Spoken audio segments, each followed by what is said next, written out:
Hello and welcome to Module 15, IP static routing. All right, don't forget to take your notes and submit them when you're ready. All right, let's talk about standard static routes.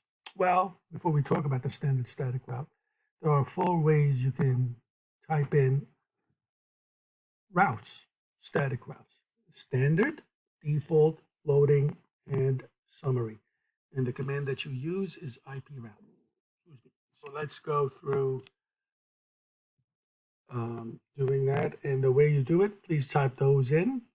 You can use, write this in, the 3 options that you can use: the next hop, directly connected, and a fully specified static route. So before we even begin here, I'm going to ask you to type in the following commands on the notes. I did that. So I'm going to discuss this, so please write everything that you see on the screen. So here is a typical command. At the config mode, you type IP route. This is the destination IP address. Now, it's a network address, not an interface. Is that clear? It's the network, wherever the network is, and it's slash. And this is the next hop route. Okay, so that's the first part. You can do it that way, or this, you do the same thing, but this is your exit directly connected interface. This is the directly connected static route. Or you could have this and this together at the same time. But you can't have, for example, this by this is, remember, this is your next hop, this is your exit interface. Typically, that's what's written, okay? And with IPv6, it's exactly the same thing. This is the interface of your next hop, and this is your exit interface. All right. You really always is now, unless you are working with serial ports, you can use your exit interface. But if you have your directly connected is an Ethernet, you always want to write down the IP address, the next hop IP address. This way, you as a router will have the IP address, and you can do ARP request and get the MAC address of the directly connected interface, and you can send your packet that way.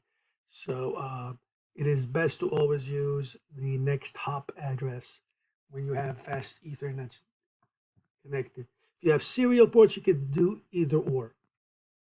Okay? The fully specified route is something like this. You have your exit interface and your next hop at the same. Okay? And here are the commands that you can use to verify a static route that you typed in. You know, the best one, of course, is the show IP route. You'll see that whatever you typed, the route that you typed in actually shows up in the routing table. All right, going back to the PowerPoint. And so here's another example. This is dual stack, where you could do IPv4 and IPv6 at the same time, right? Don't forget to do unicast routing. So this show IP route, I want to start where the word gateway comes in. So this way I ignore all the codes, right? So you have 2 connected routes and 2 links, right? And you can ping 172.16.2.2. And if you get ... that means it's a failure, right? These are some of the commands that you can use to figure out or verify that static route is working correctly. Show IP route. Here's a static route that's been configured.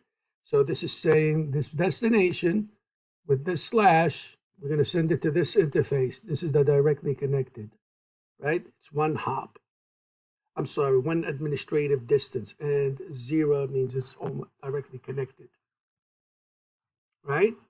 All right, so that's that. So this is the same thing. This is an example of IPv6 static routing, and this is how it showed up in the routing table. Okay, right there. Okay, so, and this is using a static route for using the exit interface.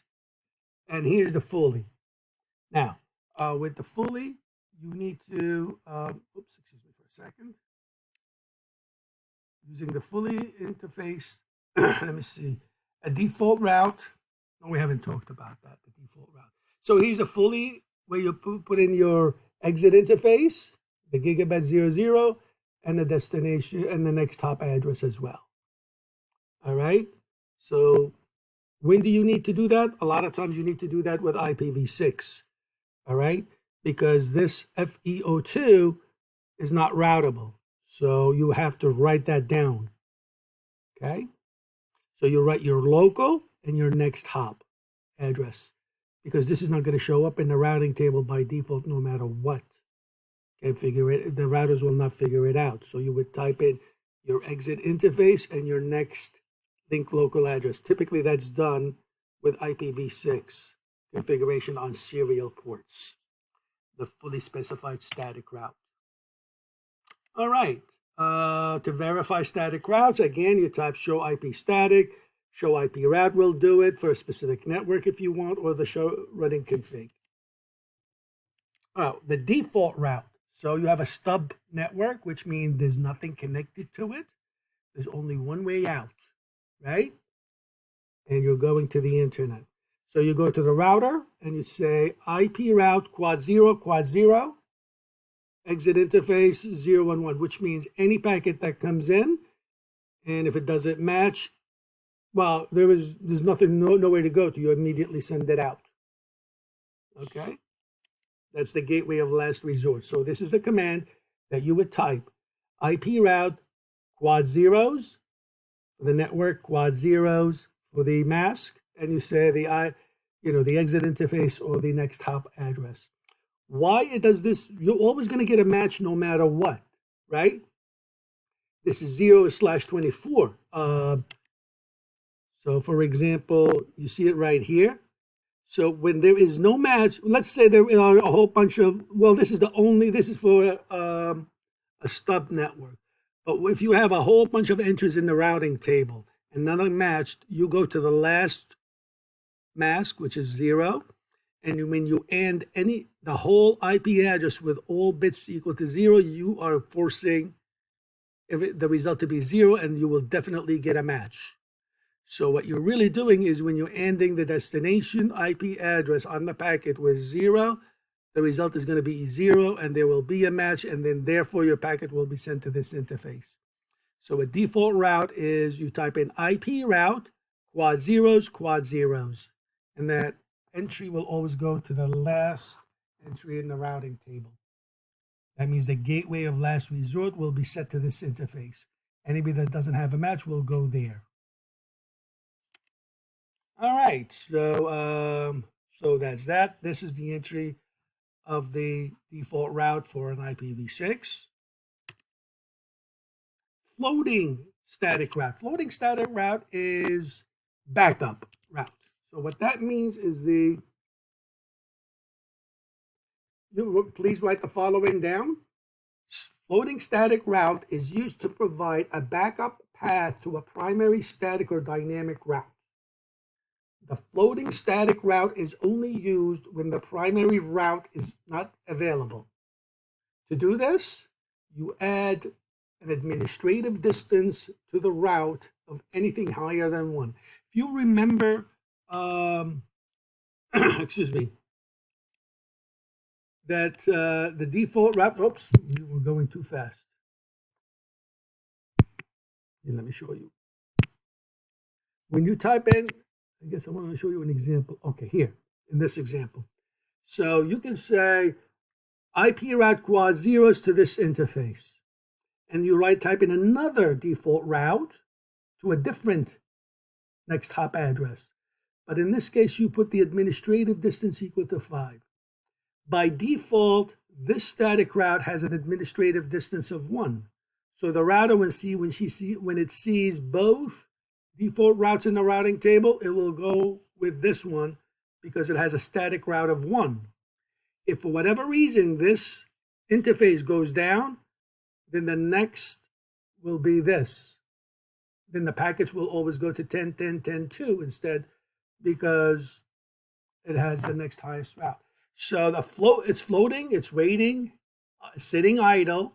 Nobody's using this interface as the default route unless this interface goes down. That's what the static floating static route is.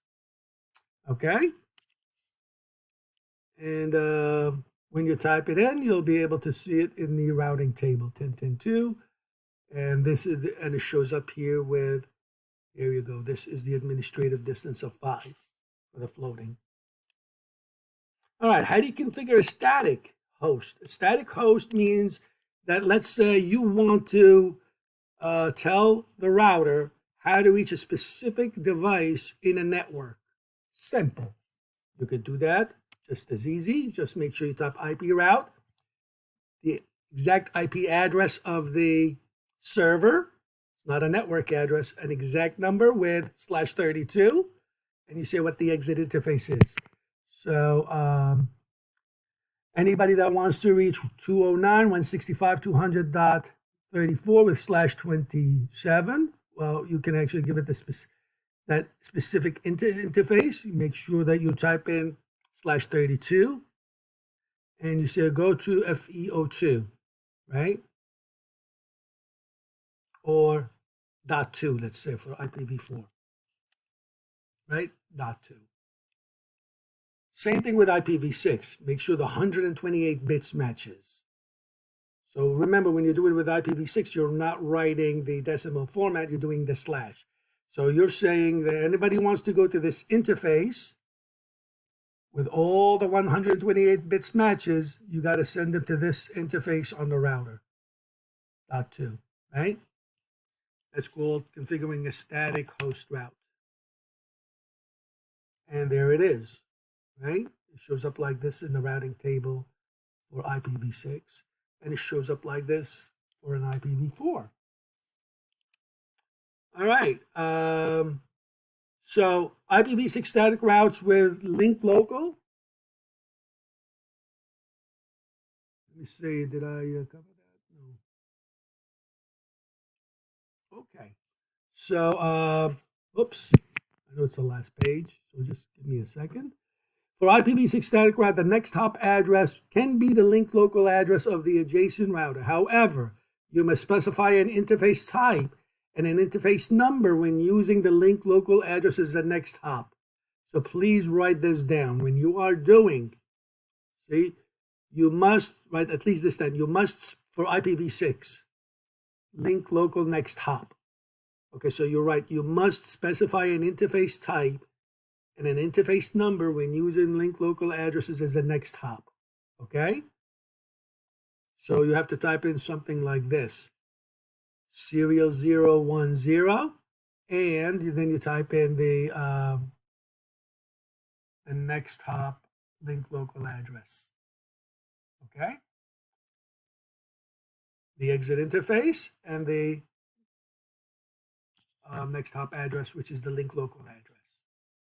Okay, so that's it. Write everything up and upload them as homework, and I'll see you in chapter 16.